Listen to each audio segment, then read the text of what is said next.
હો શીતળી તલાવડીમો સબ શબિયા પોણી રે અરે તલાવડીની તેડે મારી તલાવડીની તેડે મારી જહાં બઈને ભાળી રે. શીતળી તલાવડી છે જે ઉત્તર ગુજરાતના શબ્દો છે. એકચ્યુઅલી આ શબ્દોનો મિનિંગ શું થાય છે? શીતળી તલાવડી મીન્સ કે એકદમ શાંત તલાવડી, એના કિનારે કે એના પાળે એક વૃક્ષ છે. એ વૃક્ષના નીચે આપણી એક ઈષ્ટદેવ કહી શકીએ, માતાજી કહી શકીએ, એમના બેસણા ત્યાં છે. ઉત્તર ગુજરાતી લહેકાને ગીતના માધ્યમથી જેમણે પહોંચાડ્યો દેશના ખૂણે ખૂણે સુધી. પોતાના માટે તમે કેવી રીતે ટાઈમ કાઢો છો? તમે મારા માટે કોઈ ટાઈમ સ્પેન્ડ કર્યો નથી. નાનપણના અંદર મારા ફાધર ડેથ થઈ ચૂક્યા અને દુનિયાએ શીખવાડ્યું છે કે જિંદગી કેવી રીતે જીવાય. મારા મધર હતા, જવાબદારી નથી, પણ હું રિસ્પોન્સિબિલિટી સામેથી લેવા માગતો હતો, જલ્દીથી જલ્દીના ધોરણ. તમારું જ્યારે સોંગ આવ્યું દિવ્યાબેનનું, તમારું કહેવાય ભગવાન પણ ભૂલો પડ્યો, તો જ્યારે સોંગ આવ્યું એટલે એક તરફ એવું થઈ રહ્યું હતું કે સોશિયલ મીડિયામાં ખૂબ લોકો પસંદ કરી રહ્યા હતા, બીજી તરફ કેટલાક લોકો નેગેટિવિટી ફેલાઈ રહ્યા હતા કે ભાઈ ભગવાન કેવી રીતે ભૂલો પડે. પ્રોમો રિલીઝ થયું એટલે એના અંદર વર્બલી અમુક લાઇન્સ એપ્લાય થયેલી હતી સોંગમાં. એ જે કહેવાનો જે મર્મ હતો એ એક આખું સેન્ટેન્સ જ્યાં સુધી તમારા સામે નથી આવતું ત્યાં સુધી તમને કઈ રીતે ખબર પડશે કે આ સબ્જેક્ટ શું કહેવા માંગી રહ્યો છે. ભગવાન પણ ભૂલો પડ્યો, આ પ્રેમમાં ભગવાન ભૂલો પડ્યો. પણ ક્યારેક ક્યારેક એવા ગીતો માર્કેટમાં આવી જાય છે કે કોઈનો મિનિંગ જ નથી હોતો. જી સાચી વાત છે કે પબ્લિકને શું જોઈએ છે એ પબ્લિક ખુદ ચોઈસ કરે છે. તમે ચોઈસ કર્યું છે એટલા માટે સબ્જેક્ટ બહાર આવ્યો. સારા વસ્તુની આ દુનિયામાં ક્યારેય કોઈ વખાણ કરતું નથી. ખરાબ ને ખોટી વસ્તુના તરત વખાણ થાય. દરેક સિંગરનું એક સ્વપ્ન હોય છે કે એના ગીતોને ઓળખ મળે, એના ગીતો લાખો લોકોના દિલોમાં રાજ કરે, પરંતુ એના માટે પરસેવાની શાહીથી પોતાના ઈરાદાઓને લખવા પડશે. એવા જ એક સિંગર કે જેમણે ખૂબ અથાગ પરિશ્રમ થકી, પોતાના શબ્દો થકી, એમના સૂર થકી ગુજરાતના લાખો દિલો પર રાજ કર્યું છે. વિનય નાયક એમનું નામ છે અને આજે અમારા ગુજરાત ફર્સ્ટના ઇન્ટરવ્યૂના મહેમાન બન્યા છે. વિનયભાઈ, સૌથી પહેલાં તો આપને વેલકમ. વિનય નાયક કોણ છે? વિનય નાયક એક નોર્મલ વ્યક્તિ છે જે પ્રોફેશનલી વિનય નાયક છે અને જનરલી તમારા જેમ એક જ એકદમ ડાઉન ટુ અર્થ વ્યક્તિ તો ના કહી શકીએ, બિકોઝ સારી લાઈફ જીવવી મને પસંદ છે, પણ ઉપરવાળો માલિક આપણો જે વિધાતા આપણા નસીબમાં જે લખીને બેઠા હોય એવું થાય. વિનય નાયક એ મને ઓફિશિયલી નેમ પ્લેટ મળેલી છે અને વિનય અશોકભાઈ નાયક એ મારું ઓફિશિયલ નેમ છે. ઓકે જી. ક્યારે કારકિર્દીની શરૂઆત કરી? મારી કારકિર્દીની શરૂઆત આમ જોવા જઈએ તો નાનપણથી થયેલી છે અને આપણે યરમાં ડિવાઈડ કરીએ તો 23 વર્ષ થઈ ગયા અમારે જર્નીની અંદર. અને જે કહેવાય કે ઓફિશિયલી માર્કેટની અંદર પબ્લિકના સામે ઓફિશિયલી નેમ પ્લેટ આપણે વિનય નાયક તરીકે મને જે મળી છે એ મને અરાઉન્ડ 8-9 વર્ષ થઈ ગયા. ઓકે જી. વિનયભાઈને પહેલેથી જ સિંગર બનવું હતું કે પછી? નહીં, સિંગર બનવાનું કેવું કોઈ ઉદ્દેશ્ય હતો નહીં. અચ્છા. હા, સંગીત પ્રેમી આજની જનરેશન છે જ અને સદીઓથી સંગીત એ આપણા કલ્ચરમાં જોડાયેલું છે. દરેક વ્યક્તિને મનોરંજન પસંદ જ હોય. એવી રીતે જનરલી મને બી પસંદ હતું જ. મને ખબર નથી ખુદને કે મારામાં આવી કોઈ જાતની કલાનો સમાવેશ થયેલો છે, પણ એકંદરે જોવા જતાં મારા મોટાભાઈની વાત કરું તો મારા સગા મોટાભાઈ પોતે સંગીત વિશારદ હતા. અચ્છા. હા, એ એમના થકી મને એ પ્લે કરતા હોય ઘરમાં. એમનાથી તમને પ્રેરણા મળી? જી, એમના થકી ખાસ પ્રેરણા મળી. એમના જોડેથી મને ઘણું બધું શીખવા બી મળ્યું છે, પહેલાં બી મળ્યું અને અત્યારે હાલ વર્તમાન કાળની અંદર પણ મને મારા ભાઈ તરફથી ઘણી બધી શિખામણો મળતી રહે છે. ઘણી જગ્યાએ મને પ્રેરિત કરી રહ્યા છે આજની તારીખમાં પણ. એવા કયા ગીતો હતા જેમણે તમારી એક નવી ઓળખ ઊભી કરી હોય કે તમારું સડનલી બધું ચેન્જ થઈ ગયું લાઈફમાં? જી, તો એક્ઝેક્ટલી વાત કરીએ તો મારે ઘણા વર્ષોથી હું ફિલ્ડમાં છું, પણ કહેવાય કે શીદડી તલાવડી કરીને એક કન્ટેન્ટ મેં કર્યું હતું. મારું ફર્સ્ટ ડેબ્યુ હતું. અને એ બાદ જે મને પબ્લિકમાં નેમ પ્લેટ મળી હતી, અને એવું એક ગીત હતું જેનાથી મારી ખુદની ભાવના જોડાયેલી હતી, આપણા આધ્યાત્મથી જોડાયેલી હતી, આપણા કલ્ચરથી જોડાયેલું સંગીત હતું. વત્તા આજની જનરેશનને જે સંગીતનો પસંદગી છે, વેસ્ટર્નાઇઝ મ્યુઝિક, એમાં મારો ઉદ્દેશ્ય એવો હતો કે ગુજરાતી આપણી નેટિવ લેંગ્વેજને, નોર્થ ગુજરાતની નેટિવ લેંગ્વેજને વેસ્ટર્નાઇઝ મ્યુઝિક દ્વારા પ્રેઝન્ટ કરું. આ મારો મૂળ ઉદ્દેશ્ય હતો, જેના અંદર મેં એપ્લાય કર્યું અને પબ્લિકનો સારો એવો પ્રતિસાદ મને મળી રહ્યો. એના પછી બહુ જે ફેમવાળી વાત કરીએ કે જે દૂર દેશ સુધી આપણે પહોંચ્યા, તો એની અંદર મને ભગવાન પણ ભૂલો પડ્યો. એને ખૂબ જ મારા પાછળ બહુ મોટો રોલ એ સોંગે નિભાવે, અને હું મારી જાતને ખૂબ જ અપ્રિશિએટ કરું કે મારા નસીબની અંદર મારા એ ભગવાન પણ ભૂલો પડે સોંગ ગાવાનું લખેલું હતું. શીદડી તલાવડી છે જે ઉત્તર ગુજરાતના શબ્દો છે, સોશિયલ મીડિયામાં લોકોએ ખૂબ સાંભળ્યું, ઘણા બધા લોકો એની રિધમ સાંભળતા હશે, પણ મોટાભાગના લોકો એવા હશે કે એકચ્યુઅલી આ શબ્દોનો મિનિંગ શું થાય છે? હા, શીદડી તલાવડી બહુ મસ્ત ક્વેશ્ચન કર્યો છે. મેં ઘણા બધા ઇન્ટરવ્યૂઝ આપ્યા, પણ આ ટાઈપનો ક્વેશ્ચન આવ્યો નથી. થેન્ક યુ સો મચ પૂછવા માટે. પણ શીદડી તલાવડી મને જ્યારે આ કન્ટેન્ટ મેં રિલીઝ કર્યું, એના પછી રિલીઝ માર્કેટમાં કન્ટેન્ટ આવી ગયા બાદ હું મારા મિત્ર વર્તુળમાં મારા ઊંઝા ખાતે બેસેલો હતો, અને સાંજના સમયે એક શિક્ષક મને મળ્યા જે પોતે ગુજરાતીના અંદર PhD કરી ચૂકેલા છે, ડોક્ટરેટ કરેલું છે એમને. અને એ શિક્ષકે સરે મને અપ્રિશિએટ કર્યો કે વિને ખૂબ જ સરસ કામ કર્યું, શું તમને આ સબ્જેક્ટની જાણકારી છે કે આ વસ્તુ શું છે એકચ્યુઅલી? કીધું ના સાહેબ, તમે મને કંઈ હિન્ટ આપવા માગતો હો, કોઈ ગાઈડલાઈન આપવા માગતો હો તો પ્લીઝ મારે સાંભળવી છે. એટલે એ સમય પર સાહેબે મને કીધું કે જે તે સમય પર અમારા શિક્ષણનો જે સમયગાળો હતો, મીન્સ કે સાહેબનો, જે તે સમયગાળા દરમિયાન એક કવિતા આવતી કે છીછરી તલાવડીમાં છબછબિયા પાણી. યસ. તો એનો એમને મને મર્મ બી સમજાયો હતો, પણ જે કન્ટેન્ટ, જે આશયથી, જે ઉદ્દેશ્યથી મેં લખ્યું હતું, એ થોડું આધ્યાત્મિકતાથી જોડાયેલું હતું, ડિવોશનલ કન્ટેન્ટ કહી શકીએ આપણે.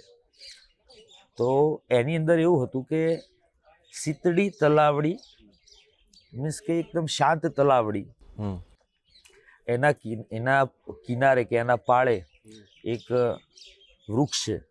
એ વૃક્ષના નીચે આપણી એક ઈષ્ટદેવ કહી શકીએ, માતાજી કહી શકીએ, એમના બેસણા ત્યાં છે. મને પોતાને પહેલી વાર જાણવા મળ્યું કે આટલું મિનિંગફુલ હતું એમ. તો રિગાર્ડિંગ એવું છે કે એ સબ્જેક્ટ ઉપર મેં આ કન્ટેન્ટને રાઇટ કર્યું હતું, એનું મ્યુઝિક કર્યું હતું અને એને સિંગિંગ કરીને નિભાવ્યું હતું. આખું ડિવોશનલ સોંગ હતું. જી. પણ ઘણા બધા આમાં અમને પહેલી વાર જાણવા મળ્યું, અને એ તો એ જ જે રચનાકાર છે એ જ કહી શકે કે એને કયા ભાવથી લખ્યું છે. ઇફ પોસિબલ તમે 2 લાઈન સંભળાવો તો વધારે મજા આવશે.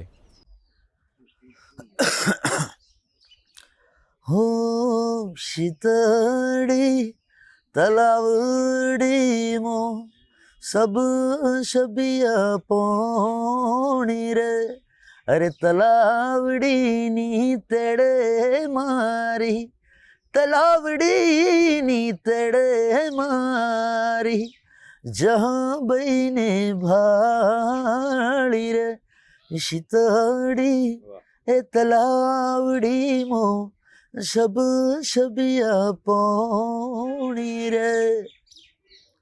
આટલું વાઇબ્રેશન ક્યાંથી આવે છે ગળામાં? એક સિંગરને સિંગિંગ કરવામાં કેટલી તકલીફ પડે છે? એમાં એવું હોય, આ એક નેચરલ પ્રોસેસ છે, બાય ગોડ તમને મળે, અને થોડી ઘણી આપણી ગળાની ગળવટ આપણે જાતે કરવી પડે. હા, લાઈક બોડી ફેટ હોય તો આપણે સ્વાભાવિક વસ્તુ છે કે ભાઈ ઘરે કસરત કરીએ યા તો જીમમાં જઈને કરીએ. એવી રીતે અમારું પોતાનું કલાકારોનું જીમ હોય, જેને અમારું પ્રાઇવેટ સ્પેસ કહીએ. પ્રાઇવેટ સ્પેસના અંદર અમે અમારા થોડા વર્કઆઉટ કરી લેતા હોઈએ, જેને અમે રિયાઝ કહીએ. રિયાઝ. હા, જે માર્કેટમાં જે પબ્લિકની લેંગ્વેજ છે એમાં, તો એ રિયાઝના માધ્યમથી ગળાની ગડબડ થતી હોય, એના અંદર કલાકારને જાણવું જોઈએ કે એના માટે પર્ટિક્યુલરલી કઈ વસ્તુ જરૂરી છે, અને એને ડેવલપ કરવા માટે અમુક મોડ્યુલેશન્સને ડેવલપ કરવા માટે કઈ ટાઈપનું જીમિંગ કરવું પડે. તો વોકલ એક્સરસાઇઝ કહીએ આપણે ઓફિશિયલી, તો એના માધ્યમથી આ વેરિએશન ડેવલપ થયેલા છે બધા. પોતાના માટે તમે કેવી રીતે ટાઈમ કાઢો છો? શું ગમે છે પર્સનલી? વિનય નાયકને શું ગમે છે? કારણ કે તમે તમારી વાતો પરથી ખૂબ આધ્યાત્મિક લાગો છો મને. જી, હું બધી જ પ્રકારનો વ્યક્તિ છું.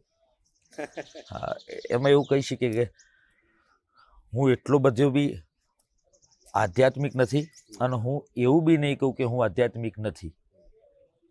પણ વિનય નાયકને કેવી રીતે જોઉં છું, વિનય નાયક પોતાના માટે કેવી રીતે ટાઈમ સ્પેન્ડ કરે છે, પોતાના માટે શું જીવું છું, તો અફસોસ છે મને આ સબ્જેક્ટ ઉપર, આ વિષયનો, કે ભાઈ મારા માટે કોઈ ટાઈમ સ્પેન્ડ કર્યો નથી.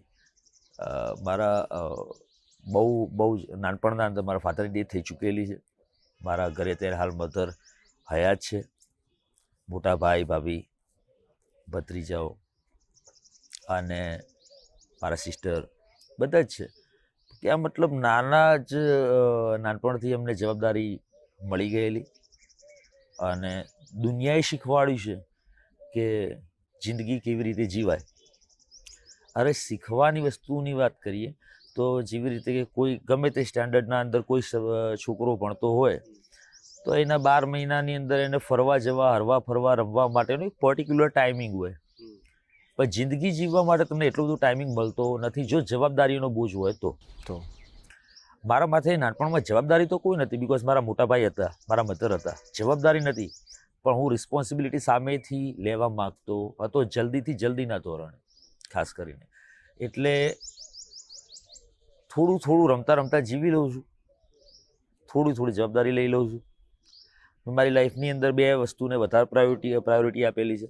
એમાં ફર્સ્ટ પ્રાયોરિટી મારા માટે મારું ફેમિલી છે, અને સેકન્ડ પ્રાયોરિટી મારો કાર્યકાળ, જે મારી કામ કરવાની જે વાત છે, મારો બિઝનેસ, એનું સેકન્ડ પ્રાયોરિટી આપું છું. અને ત્રીજી પ્રાયોરિટી મેં મારા માટે જ બનાવી નથી, તો મને ખ્યાલ જ નહીં કે ત્રીજી પ્રાયોરિટી શું છે. જી, એટલે મીન્સ કે આનો મતલબ બસ જે છે વિનય ફેમિલી છે તો વિનય છે. એવું તો નથી ને વિનયભાઈ સાથે કે એવું તો નથી ને કે રમતા રમતા માણસો ગમી જાય છે અને ગમતા માણસો રમત રમી જતા હોય? હા, બની શકે. એ ઇન્સિડન્ટ તો કાઇન્ડલી બહુ જ નોર્મલ છે. દરેકની જિંદગીના અંદર આવી સ્પેસ આવતી જ હોય છે કે એને એ સ્પેસ ક્લિયર કરવી પડે. સ્વાભાવિક વસ્તુ, તમે સાચા છો કે હા, એવા સંજોગોમાંથી હું પસાર થયેલો છું. સાચી વાત છે. તમારા મેરેજ થયા છે વિનયભાઈના? મારા મેરેજ થયેલા છે, અને સુખી જીવન જીવું છું, સરસ મજાનું જીવન જીવું છું. અને બહુ હાર્ડ ના કહી શકીએ, સોફિસ્ટિકેટેડ લાઈફ છે મારી, અને વેલ એજ્યુકેટેડ ફેમિલીમાંથી બિલોંગ કરીએ છીએ. અને મારા સાથીનો, મારા પાર્ટનરનો, એમનો બી મને મારી લાઈફના અંદર ખૂબ જ સહયોગ રહેલો છે, ખૂબ જ. તમારું જ્યારે સોંગ આવ્યું દિવ્યાબેનનું, તમારું કહેવાય ભગવાન પણ ભૂલો પડ્યો, આપણે અગાઉ પણ ચર્ચા કરી કે કોઈ રચનાકાર હોય જ્યારે શબ્દો લખતા હોય એટલે એને પોતાનો એક ભાવ ઉમેર્યો હોય, એને કંઈક અલગ વિચાર્યું હોય. પણ ઘણીવાર એવું થતું હોય કે ઓડિયન્સ જે છે ને એ એને કોઈ અલગ ટ્રેક ઉપર લઈ જતું હોય. તો જ્યારે સોંગ આવ્યું એટલે એક તરફ એવું થઈ રહ્યું હતું કે સોશિયલ મીડિયામાં ખૂબ લોકો પસંદ કરી રહ્યા હતા, બીજી તરફ કેટલાક લોકો નેગેટિવિટી ફેલાઈ રહ્યા હતા કે ભાઈ ભગવાન કેવી રીતે ભૂલો પડે. સાચી વાત. આખી કન્ડિશનને કેવી રીતે ટેકલ કરી? એમાં એવું હતું કે ભગવાન પણ ભૂલો પડે સોંગ એ મારા સારા એવા મિત્ર, ભાઈ જેવા વિબંધ છે, અને આપણા પાટણમાંથી એ પોતે બિલોંગ કરે છે, મિતેશભાઈ બારોટ, અને ઉર્ફે મિતેશ સમ્રાટ તરીકે એમનું નેમ પ્લેટ ચાલી રહી છે. અને એ વ્યક્તિએ આ સોંગને રાઇટ કરેલું. આ સોંગ હતું ફિમેલ સિંગરનું. સંજોગ એવો બનેલો કે મારું કોઈ બીજા સોંગનું રેકોર્ડિંગ હતું, તકદીર કરીને મારું હિન્દી સોંગ હતું, એનું રેકોર્ડિંગ સ્ટુડિયોની અંદર ચાલુ હતું.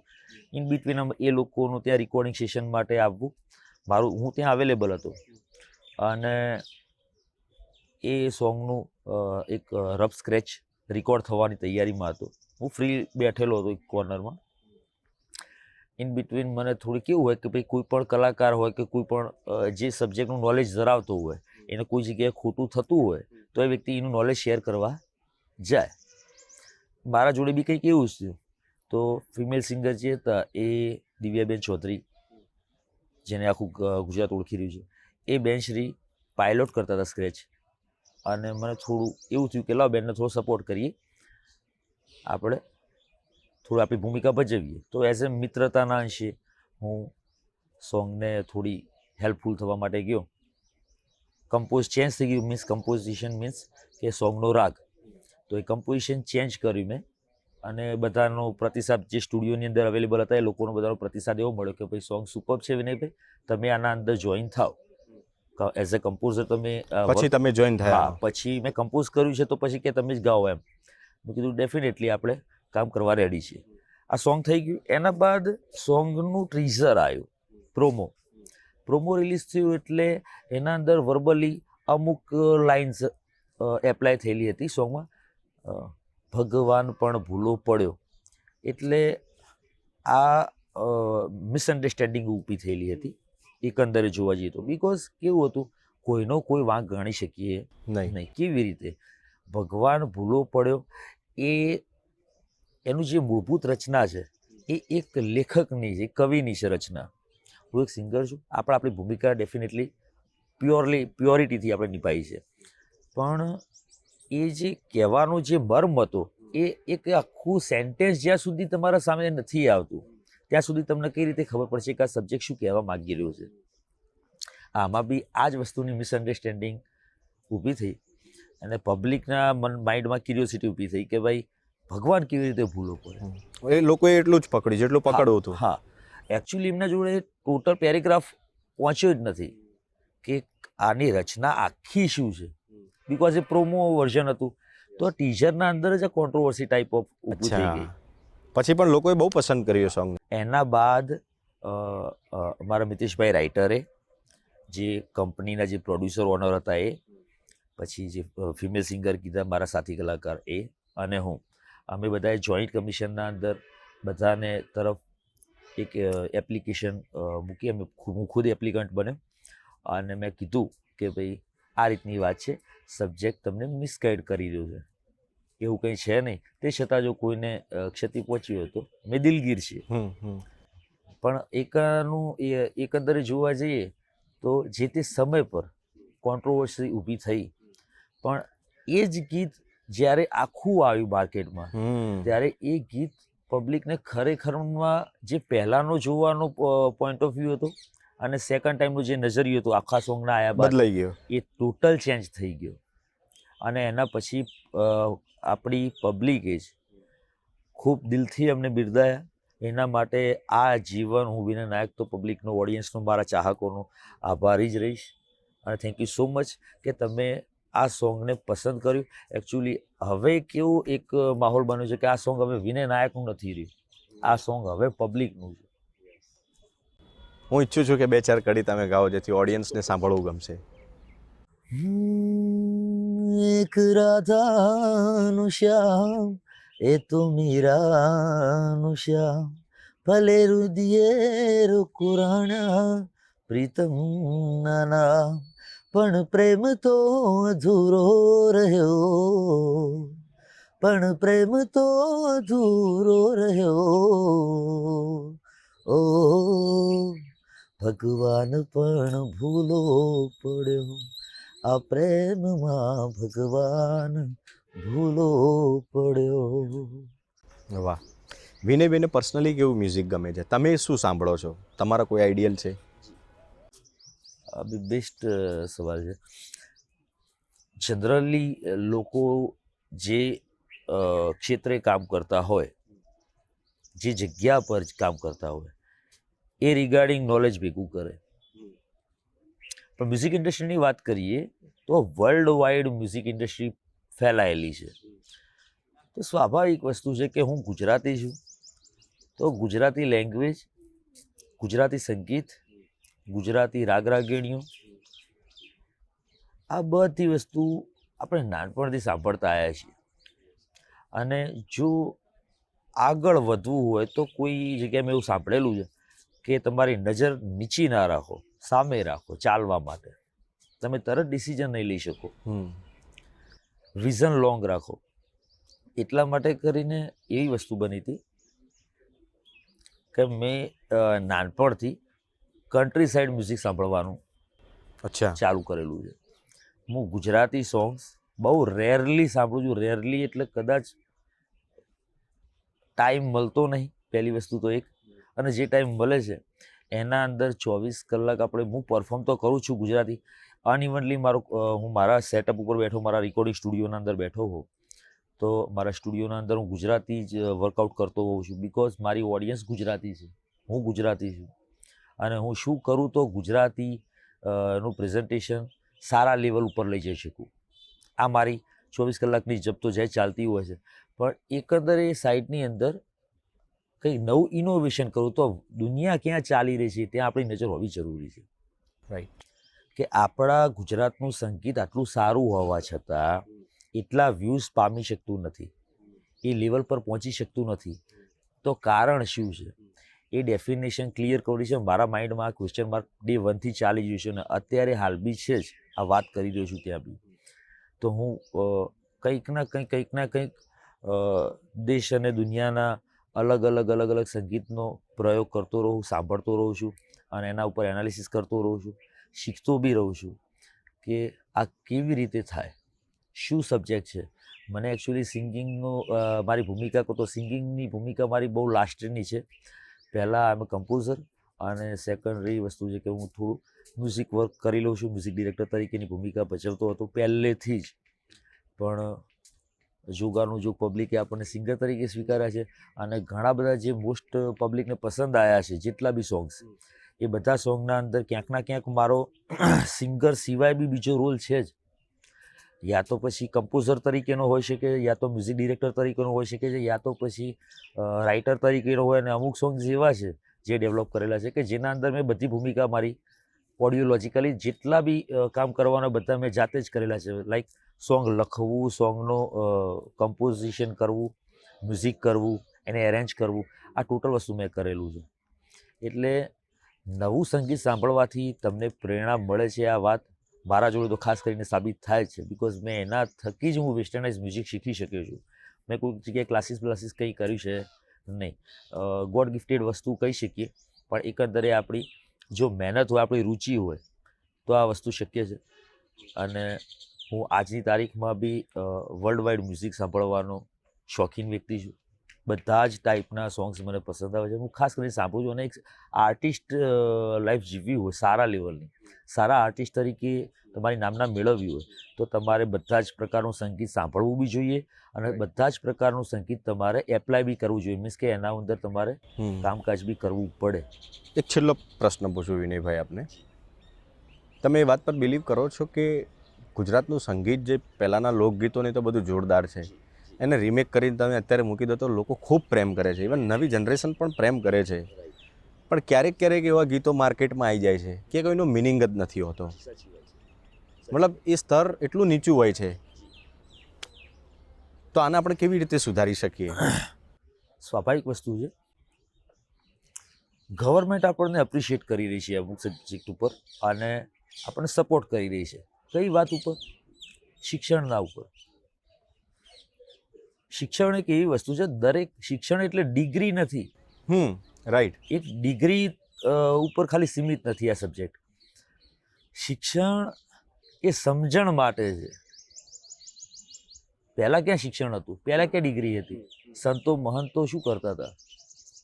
ગુરુઓ એમના શિષ્યોને શીખવાડતા હતા. આજે શિક્ષક અને વિદ્યાર્થી છે તો પહેલાં ગુરુ અને શિષ્ય. મૂળ મુદ્દો બૌદ્ધિક ક્ષમતાનો છે. હા, રાઈટ.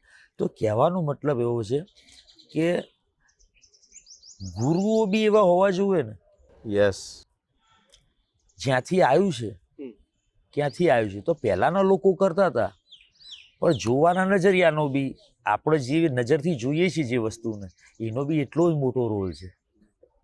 ત્રીજી વસ્તુ કે પબ્લિકને શું જોઈએ છે એ પબ્લિક ખુદ ચોઈસ કરે છે. તમે ચોઈસ કર્યું છે એટલા માટે સબ્જેક્ટ બહાર આવ્યો છે.